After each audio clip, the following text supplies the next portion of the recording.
Kim, but I'm always her backup singer in these occasions. So what prompted us to go into the study of NVista or launching the NVista survey was the request from our clients for essentially 3 areas of interest from their perspective. What they depend on us for is to create successful shopper marketing programs. We also provide them category understanding and selling information, and ultimately we are also looked upon to help them bring thought leadership to the retailers that they work with. And in order to be able to achieve all of this, we have to focus totally on insights, and the shopper insights not only as a totality of the Hispanic shopper environment, but also go on a more granular level to the store-by-store or retailer-by-retailer shopper and the differentials. In this particular case, I'm going to be turning over the presentation to Kim, who is going to walk you through the methodology and some of the findings. But the focus that you will see here primarily will be on a channel basis. So, Kim? Great, thanks. So we went looking for some of these Hispanic shopper insights to help our clients do these things, and we had a really hard time finding the kind of granular information that Noemi mentioned we were really looking for. So we fielded the NVista study. We had a sample of over 3,000 people, most of them Hispanic. It was done last summer. It was fielded in both Spanish and English so that we know we capture everybody. And what we did was to really try and make sure that we had a sample of at least 100 people per retailer that we wanted to look at. So we took the key clients, the key retailers that most of our clients are interested in working with, and wanted to make sure that we had at least 100 people within there. So the base of people that we're talking to are not necessarily nationally representative, but they are representative of Hispanic shoppers at all of these key retailers. As we walk through this, what I'm going to do is just kind of use a very simple path to purchase approach and sort of talk first about how our Hispanic shoppers plan their shopping trip, and then a little bit about how they select their stores, what they actually do, and how they experience the shopping trip when they're there. And then we've also got a little bit of information in the study that we won't be sharing just in the interest of time today, but there's a little bit about the after trip, sort of some of the usage information, how they shop for specific categories and use specific categories, and how that kind of turns back into brand and retailer loyalty. And we also thought that given the great focus on families and Hispanic shoppers, that we would sort of walk through this journey using some particular families. And these are really the 3 main types of shoppers that we saw as we looked through the data. First was the family that we're calling the Gonzalez family, and they are Hispanic all-channel shoppers, which means that they shop at national retailers like Walmart and Target. They also shop at regional grocery chains like Safeway, Kroger, Publix, H-E-B, all of those. And they also shop at Hispanic independent stores, so like Western Beef and Sedano's and those kinds of stores. So they're really using all of those different options that are available to them. The Cuisino family is a family that shops really at national and regional chain stores only. So they're really not going into those independent Hispanic retailers. And then finally, the Martin family is our general market or non-Hispanic shopper. And we'll talk a little bit about each one of them because they are different as we found when we looked at all of their demographics. So the Gonzalez family, Jorge and Maria, they're 29. It's a relatively young family. The kids are young. The parents are young. They did come from Mexico. So these shoppers tend to be more people that were born outside the U.S., although in general, all of these shoppers have been in the U.S. for some time. This is probably the family that's sort of struggling the most, the lowest, low to moderate income. In our case here, we have Jorge losing his job, like so many these days, and so their income has dropped a little bit, and you'll see that Maria's really working hard to find more value when she goes shopping. And then finally, the Gonzalez primarily speak English. They primarily speak Spanish in their home. They all speak English, but the parents definitely are more comfortable expressing themselves in Spanish, and they prefer to speak Spanish in the home. The Cuisino family, a little bit more maybe what people might call acculturated. So they're a little bit older. Their family is a little bit older. They have one teenage daughter and a younger son. They are both working, which is not the case on the Gonzalez family. And so they have a little bit more income. They're around a $50,000 income. And they also speak primarily English in their home. They do speak Spanish, for instance, with their parents, you know, the grandparents, but when they're around the home, they are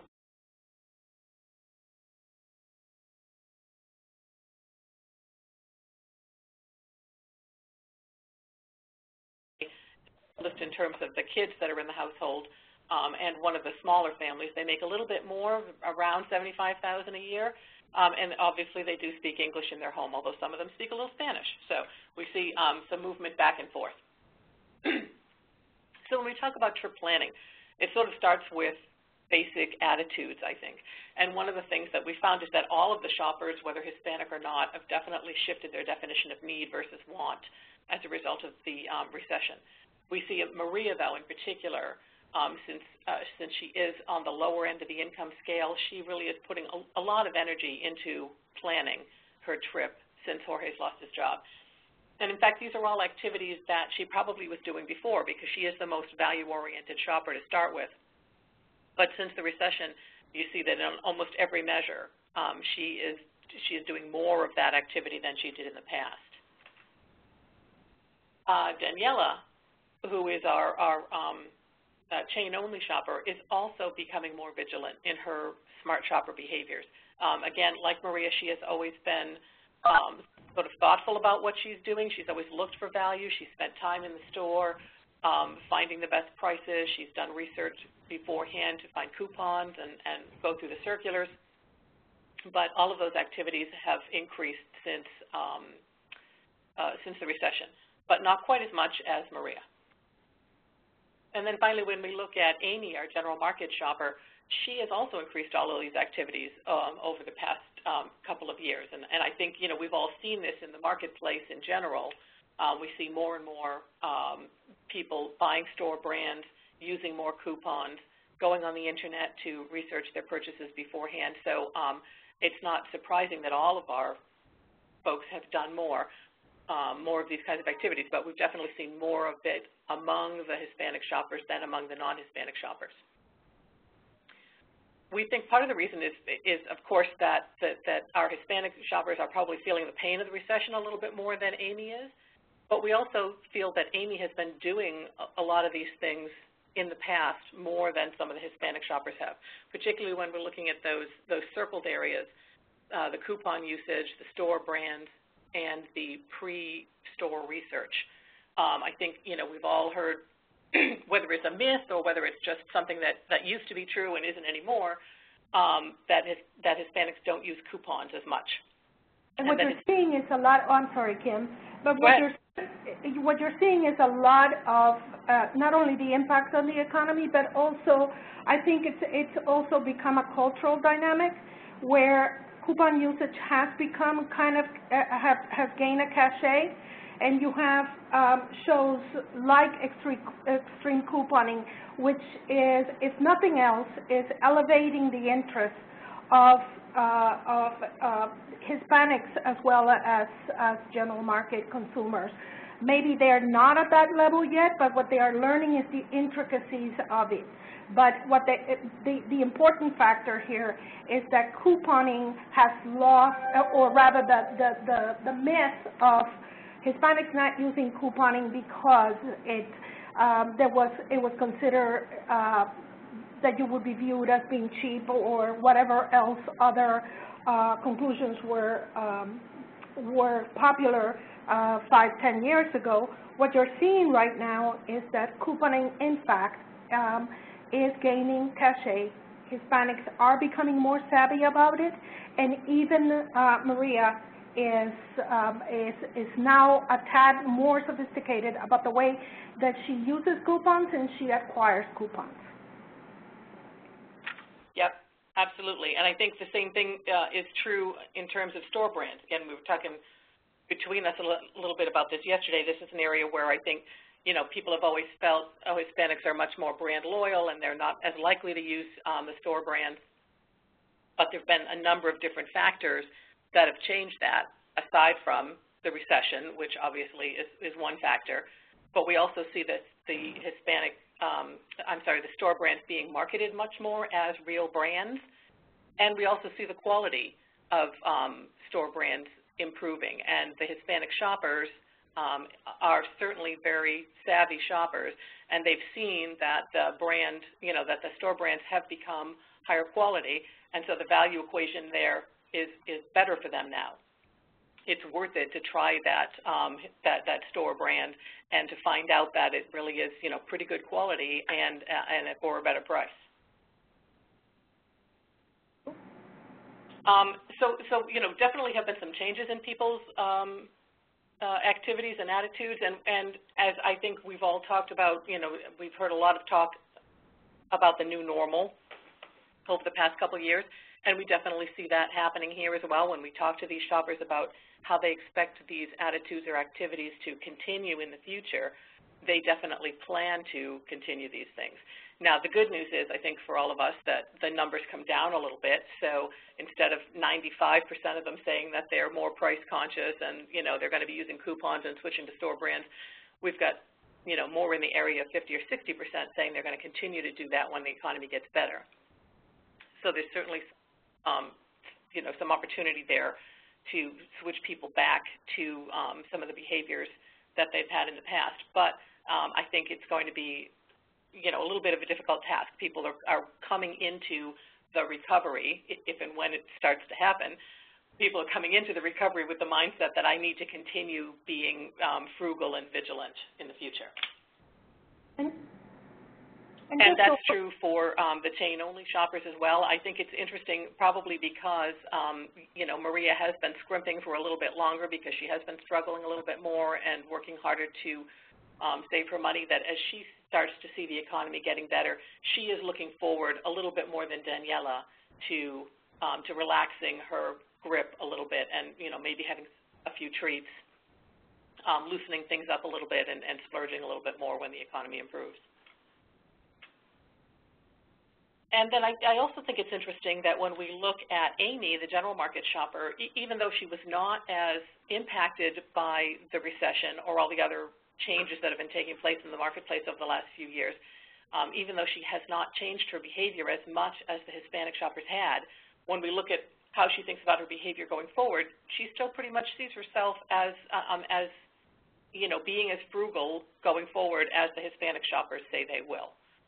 So I think that kind of speaks to that whole dynamic we've seen of frugal just becoming a lot more chic and something that, you know, everyone feels good about doing, as opposed to feeling, as Noemi was saying, as opposed to feeling like you're being cheap, you know, you feel like you're being smart. And I think that's a universal phenomenon now. And absolutely, we were talking about that yesterday, and one of the things that it's interesting when you look at the three of Maria, Daniela, and Amy, is that you are now meeting in the middle, that now the Hispanic, that Maria is coming closer to meeting in the middle with Amy. Daniela is the one who's been the savviest.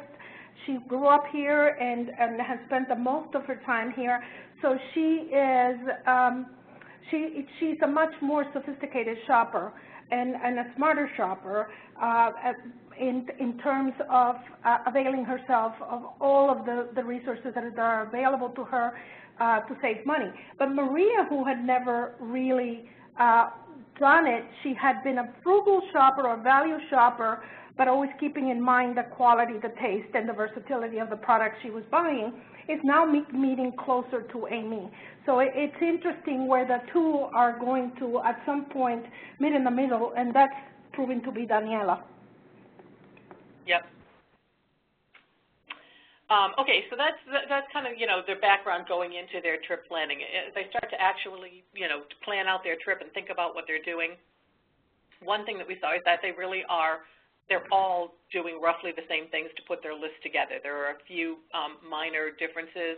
But really everybody is, checking around to see what they've got available, looking through the pantry and writing down what they need. A lot of coupon collecting. So you see a whole variety of different ways here. People are looking in the circular. People are downloading from the website. They're collecting coupons from manufacturers. So pretty much any way that they can get a coupon in their hands, they are doing that. And I think it's also interesting to note that the Hispanic shoppers are, at least as likely as the general market shoppers to be downloading coupons from websites. And that's something that, again, I think might surprise some retailers, might surprise some brands. But, we know from other sources like Forrester and eMarketer and those kinds of digital sources that Hispanic consumers are very much online and that they're using all of those, all of those digital technologies that are available to them. In fact, in many cases, they are more mobile and using their mobile phone to access the Internet than a lot of general market shoppers. So there's definitely an opportunity to speak to these value-conscious shoppers and provide them with the kinds of coupons and deals that they're looking for through the Internet. One thing that was a little bit different in how people prepare their lists is in terms of asking other family members what they're looking for. So, the shopping trip really is another opportunity from Maria and Daniela's point of view to provide special things for their family and to cater to what their family is looking for and make them happy. And so it's much more important to those two shoppers to actually specifically ask other family members, whether it's kids or husband or whatever, the brands and the products that they want to have in the shopping cart, while Amy is just not as likely to do that. And I think we were talking, again, a little bit the other day about this, Noemi, that kind of goes back to that tradition of joint decision-making and family decision-making in the Hispanic family. Yeah, I was sharing with Kim yesterday that some of the prior research that we have done in other categories, not necessarily packaged goods, but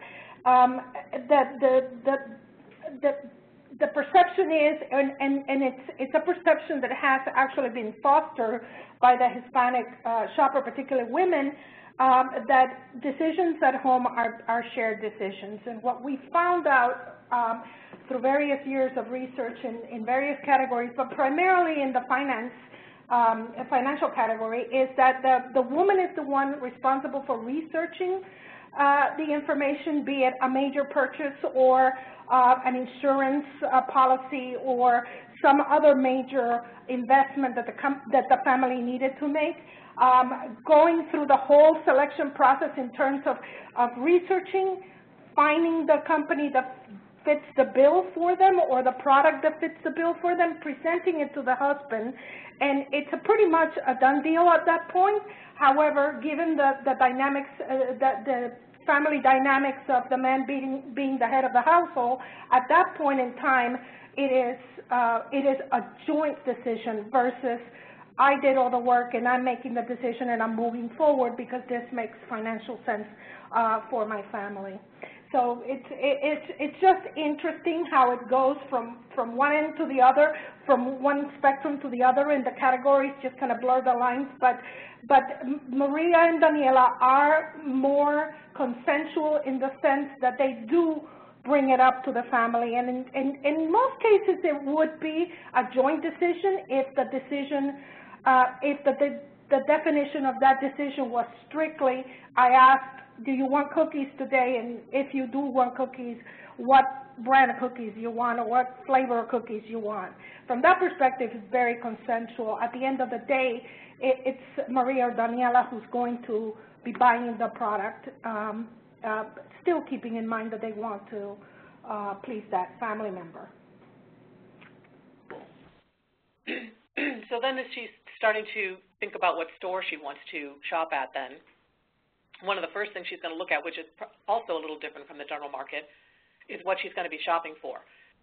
So we saw that that the Hispanic shopper is more likely, significantly more likely, to do separate stock-up trips for food versus non-food items. Now, still, obviously, it's a minority. Only 23% of the Hispanic shoppers are doing those separate trips. the majority of them are kind of mixing them all together. But it is statistically significant that they are doing it more than the general market shopper. So I think that's something that would behoove us all to think about, especially if we're selling non-food items.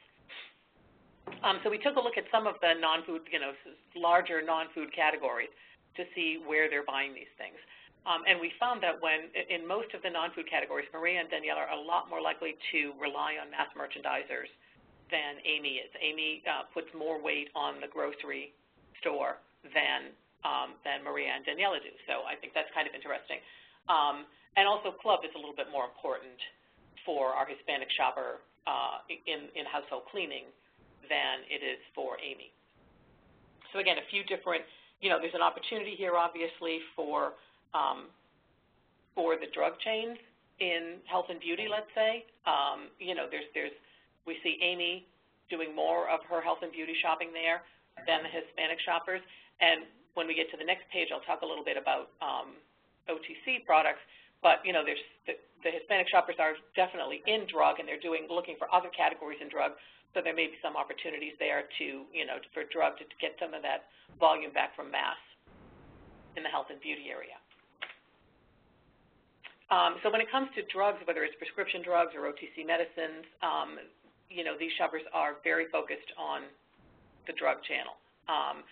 Maria and Daniela both feel that they're getting more personal attention, and especially that they're getting more reliable information when they go to a pharmacist at a drug chain or a local drug store as opposed to the pharmacist at the grocery store or the discount store.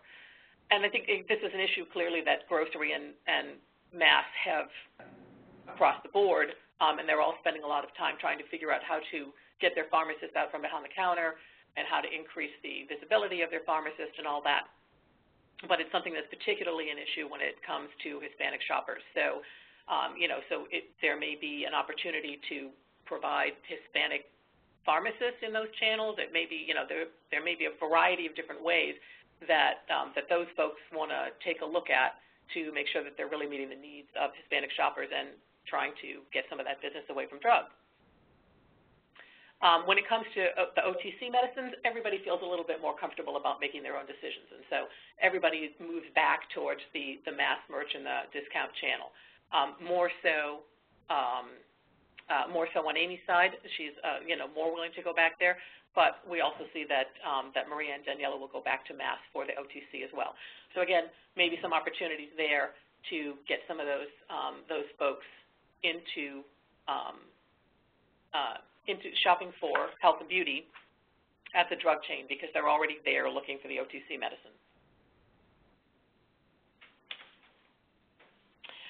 Okay, so then the last thing, so now we're talking about food. We talked a little bit about the non-food categories. When Maria and Daniela are going out on their food trips, it's really important to Maria to be shopping in a place where she feels comfortable, which means a place where Spanish is spoken, where there are some of her foods and brands available from Mexico or whatever country she might be from. In Maria's case, it's Mexico.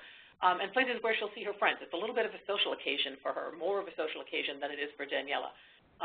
She wants to be able to see people from the neighborhood and have a chat and catch up with people she hasn't seen.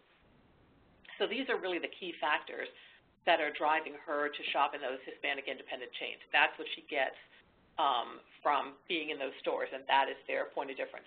So, to the extent that you have retailers in major chains who are trying to compete with these guys locally, which, in most of the heavily Hispanic areas, the chains are competing with independent grocers, they want to try and do what they can to meet these needs. These are the kinds of things that they're going to be, that Maria is going to be looking for from them. However, what's, I suppose not too surprising is that those are important concerns, and those are what differentiate or cause her to go to the independent stores. But really, the top 5 reasons to choose a grocer are the top 5 reasons, no matter who you are, basically. So, people want good food prices. They want a good selection. The produce is extremely important, and, I think all retailers, all grocers certainly know that because that's where they put a lot of their emphasis. Needs to be convenient, needs to have good customer service. So those are sort of the 5 golden rules. And while it certainly makes sense to try and attract business away from the independent chains with some of those things I talked about, maybe a broader selection of Hispanic brands or some Spanish-speaking employees, or certainly at least Spanish signage, you definitely don't want to do it at the expense of any of these key decision-making areas. One really interesting thing, I think, is what's going on with the amount of time that families are spending on stock-up trips. So I think it's always been true, and I think everyone has always sort of known in the back of their mind that Hispanic families tend to spend more time in the store on their stock-up trip than the non-Hispanic family. But we also see Amy starting to spend a little more time in the store. So we certainly, to begin with, the Hispanic shoppers, clearly, 50% of them roughly are spending more than an hour in the store, which is a lot of time to be in the supermarket for a weekly stock-up trip, or maybe even more than that for some folks. But when we look at 61 to 90, yeah, go ahead. No, one of the hypotheses we were kicking around last week is that Amy is now, for the first time probably, spending more time in store because she is now having to navigate those aisles and take her time in order to find the best prices, be able to take advantage of the brands that are on sale, the brands that she has coupons for, whereas before it was in and out, and the faster I can get out of here, the better. Now it requires a lot more effort on her part in order to be able to take advantage of the deals and to cut down on her shopping costs. Yep, absolutely. So I think another area where, while there are certainly still differences between the two, we're seeing, some more areas of merging than we've seen in the past. So one reason why the trip is longer for everybody, whether it's Amy or Maria, is that they are spending time trying to find the best deals. Another reason that the trip is longer for the Hispanic shoppers is that they have more people on the trip. So Maria and Jorge they're doing the shopping together, and they're also bringing their kids along in general. They don't really understand why their non-Hispanic friends are shopping all by themselves, but it is, as we said before, it's a little bit more of a social occasion, and it's also a family occasion. It's something where, it's sort of just expected that the kids are going to help out and that people are going to be making those decisions together in the store. So obviously that's taking more time. There's more conversation about it. There's more negotiation between the kids and the husband and all of that, and so that leaves our Hispanic families in the store a little bit longer. When we talk to them about, why they bring their kids with them when they do, it's really a philosophical difference. The Hispanic families are looking to teach the kids how to shop and to give them some responsibility. So the kids are there, partly because it's a family activity, it's just something that everyone needs to do, but partly because the kids are there to help me shop as a shopper, either potentially helping me navigate the store, maybe translating for me, but even if not, just helping me get the work done, going out and getting some stuff and, doing their part. And it's also an opportunity for the Hispanic mom to teach her kids how to shop, how to look for the deals, how to calculate the prices per pound and all those kinds of things, what things are important to do when you go shopping. So that takes up some time as well. And it's interesting because then, of course, the children are even more influential on this shopping trip than they would be on the general market shopping trip. So when we talk to people about, how likely are you to buy a brand just because your children, or primarily because your children ask for it, there's a pretty good 1/3 or more of Hispanic shoppers are saying that, yeah, if my kid wants the thing, they're going to get it. And so, that may be a very interesting learning for any of those nag factor brands. You don't even necessarily really need the nag factor in this one. You can almost, with Hispanic families, you can almost treat the child as the decision maker in some cases and, speak to them as the shopper. And then the final reason why the trip is longer is that really, Maria just enjoys the grocery shopping trip more than Amy. Again, we talked a little bit about it being social, about her getting out. She really appreciates it when the store makes the trip fun and informative, and she's using that time that she spends in the store to learn more about brands, to, learn which ones have the best deals, but also which ones have what ingredients and which ones, her kids like, and all of that information that she can gather from things like in-store advertising, parking lot events, displays, all of those kinds of traditional merchandising activities. They are useful to her, and they do the things that those of us in the promotional world, designed them to do, which is to help her understand the brand better and to make, more informed decisions about it. So she really appreciates that, and she enjoys the opportunity to take part in those things when she's shopping.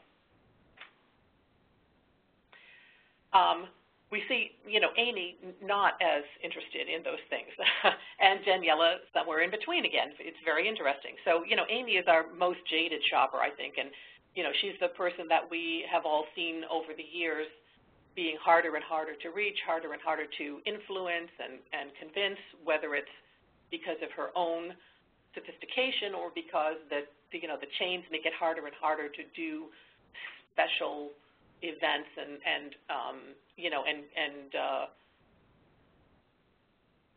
what's the word I'm looking for? Extraordinary merchandising activity.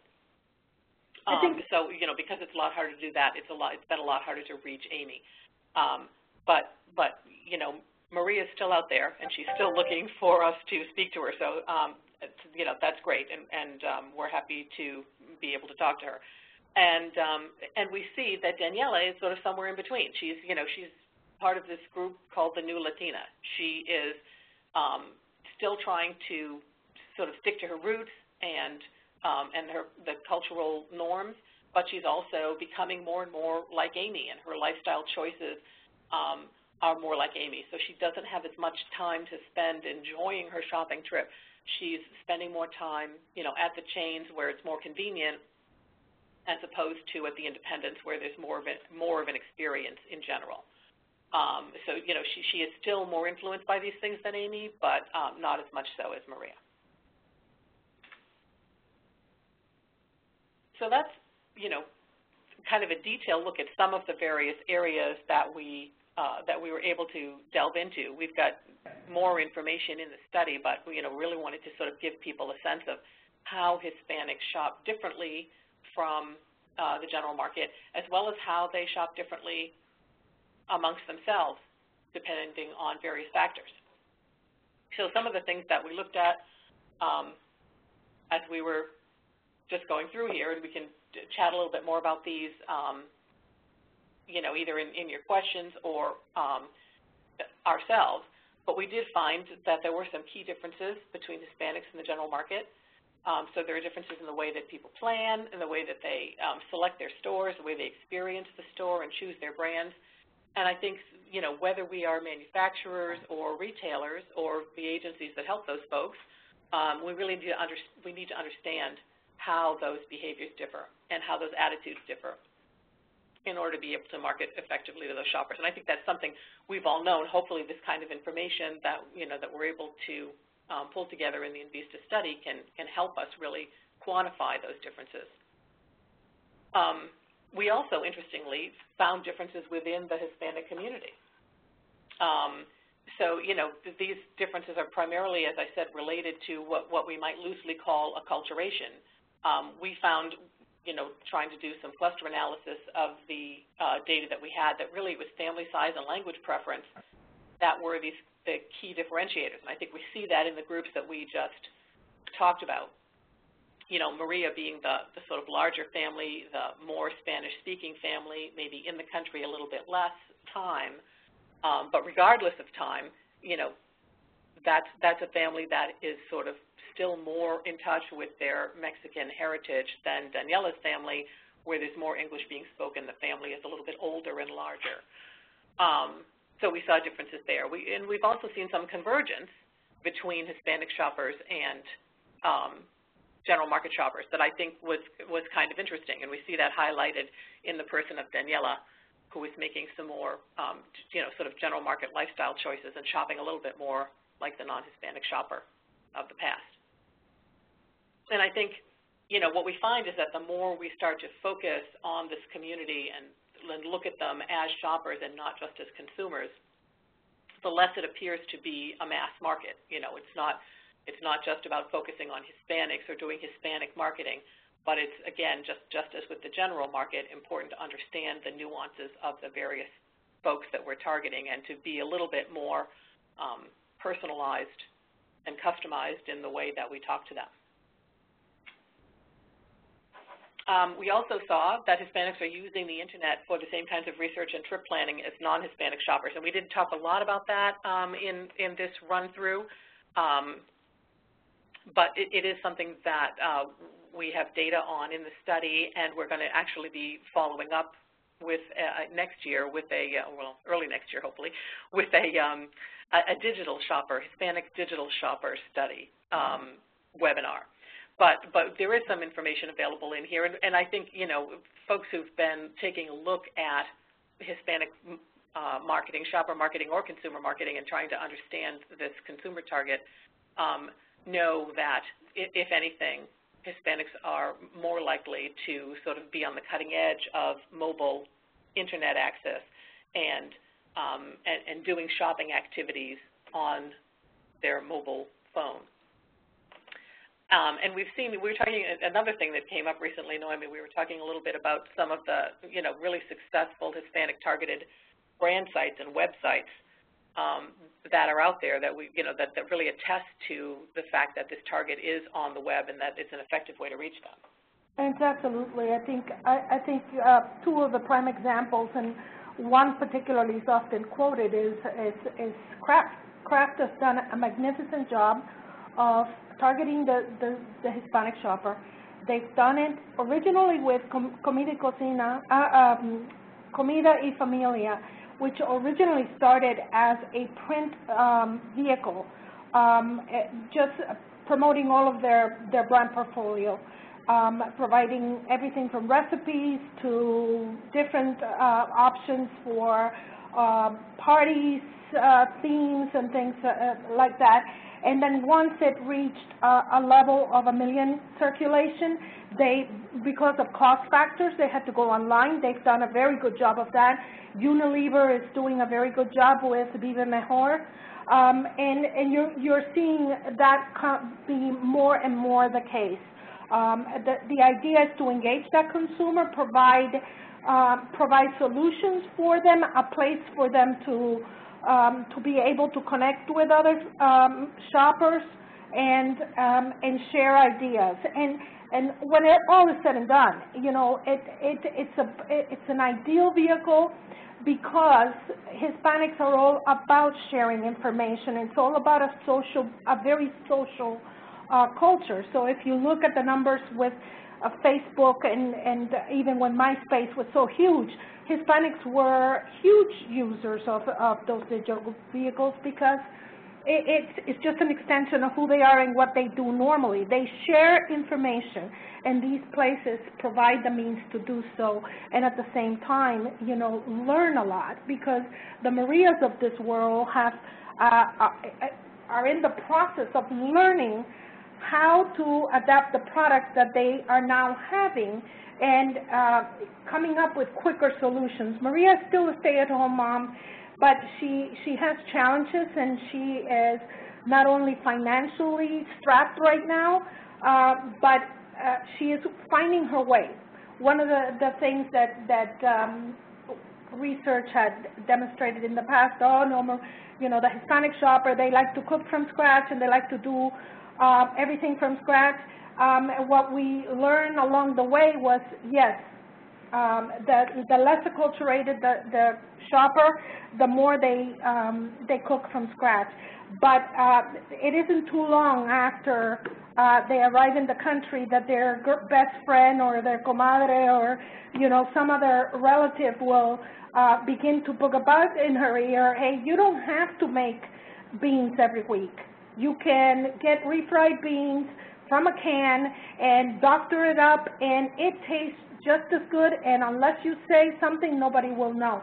And those are the kinds of dynamics that I think are so appropriate for the digital space, because it's all about sharing those tips. Great. And then I think that, you know, so clearly, you know, we underestimate Hispanic tech savviness at our own risk. There's a lot going on there. And then finally, I think one of the other things we talked about in the study here is, some of the opportunities for retailers in different channels. We've talked briefly about it, but I think that as we dig into some of the category-specific data that we've got by retailer, or look at, larger channel issues, there are category-specific opportunities to make these things happen. But so, for instance, just some of the things we talked about in this, in this webinar, there's maybe an opportunity for grocers to grow their non-food business by finding a way to work with the fact that Hispanics are having a greater tendency to do separate trips. So it's a lot easier for the Marias and the Danielas now, since they're doing a separate trip, to go to another place, to go to the club channel or to the mass merchandiser to do their non-food shopping, while Amy is sort of doing all of it there at the grocery store. So, knowing that there may be two separate trips going on, there are a lot of ways that grocers can put together specific programs, non-food programs, either, brand umbrella kind of programs, or, an off day of the week when you can come in and get values on your non-food items, all that kind of stuff, bringing people in the odd hours when everybody isn't in there doing their regular food grocery shopping. So again, I think there are a lot of programs and activities that we could help retailers put together for that purpose. And we also talked about the fact that discounters may have more of an opportunity to make some inroads on drug, the drug channel with the health and beauty aids, because they, because folks are buying their OTC products there, and the more that they can see the pharmacist and have that person be a little bit more present, maybe more relatable to them, in the discounter channel, there's definitely an opportunity there to take away some of that business from drug. And we would love to have the opportunity to share more of the data with you, or just, through questions or whatever, toss around some of the ideas that we've talked about and some of the changes that we see happening in the Hispanic marketplace. Well, all right. Thank you, Nomi and Kim. Nomi and Kim, we do have a couple of questions. And speaking of questions, if anybody does have questions for our two presenters, please feel free to type them into the Q&A area or into the chat area. Either one will work fine. First question is from Sharon Nadav. Sharon wanted to know, I find it interesting that you mentioned Hispanic shoppers utilize mobile more when shopping. What sort of mobile portals are they using? Mobile couponing, check-in services, etc. You have any insights there for Sharon? They are using, and we're talking about, let's clarify here, because obviously we're talking Daniela here. We're not talking Maria in this particular instance, but they're primarily using iPhones and such to tap into coupons in locations where they can be scanned. So something like Keynote is doing really, Keychain, I'm sorry, is doing very, very well against Hispanics, because it's a great tool that you can use, that you don't have to carry 27 million pieces of paper and or frequency cards with you. But they are looking into it. They're going down the aisle. They're checking with the websites to see if there's something available, and it's trending upwards. It is nowhere where it should be yet, but it is definitely something that you can begin to see moving upwards.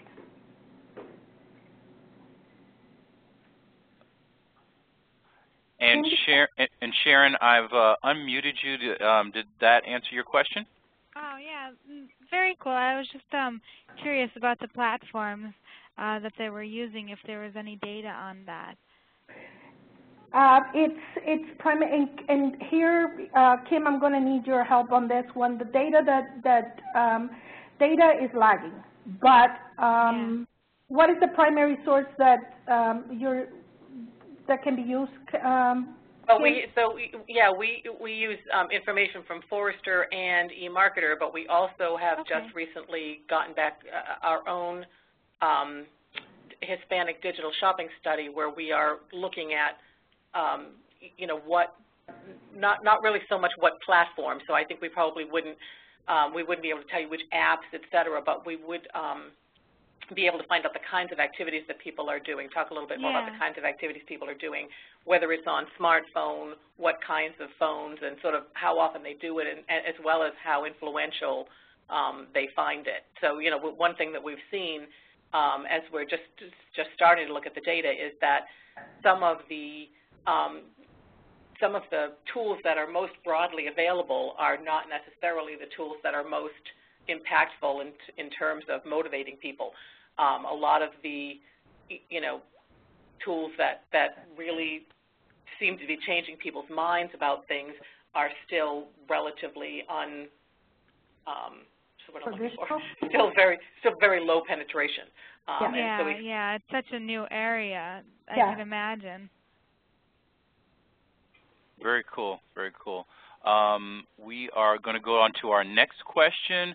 And this one is from Becky Arriaga. Becky wants to know, I might have missed this, but what percentage of surveys were conducted in Spanish and English, both online and off?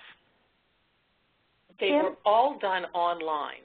And I don't know off the top of my head, but I can send that out to you when we send out the handout. They were definitely, the majority were done in English, and they were sent out, or they were available in both languages, so the respondent could choose which language they wanted to take it in. And I would say it was somewhere on the order of 15 to 20% that were taken in Spanish. Mm-hmm. Becky, you're live, so if you have any follow-up for that, please go ahead. No, that's great. Thank you. All right, But I would be interested in that information if you could set it up as a follow-up. That would be Sure, helpful. absolutely. Thanks. That's great. Are there any other questions? If not, we can let everybody get back to work. Again, questions can be entered into the Q&A section on the right. We do have a question from Melissa Najera. Melissa wants to know, are Hispanic shoppers more responsive to promotional advertising in Spanish? Are there any negative attitudes towards promotions, i.e., are they being seen as scams, lies, etc.? No. Promotions have been around for a very long time. Obviously, they are more, depending on their level of acculturation or their language proficiency, those who are not as comfortable with English are going to prefer in Spanish.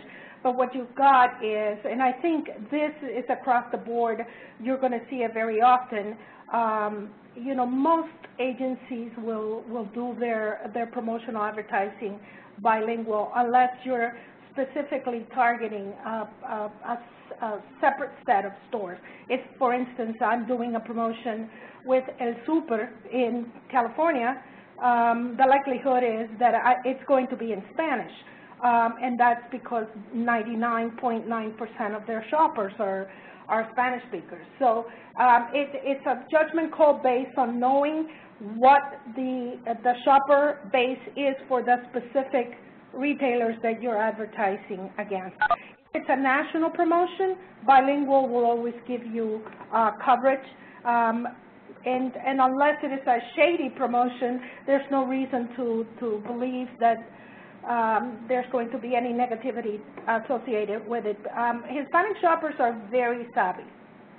And just because they may or may not have tremendous language proficiency doesn't mean that they don't pick up on the nuances of the promotions and embrace it. I hope that answers your question.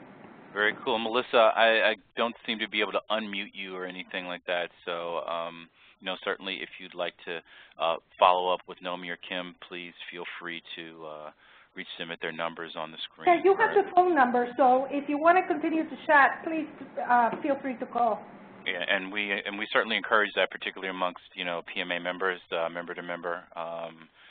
We know this is only scratching the surface here of the information and the insights here. So we encourage you guys to network amongst each other and follow up and ask questions. I know Kim and Nomi don't bite. They're very low people and, Okay, just give them a call.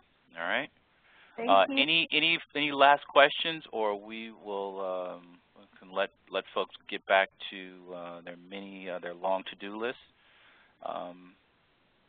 Again, we will be sending out the a link to download the PDF version of this presentation shortly, and so you should get that before the end of the day, and we can continue the conversation offline between you guys and Nomi and Kim.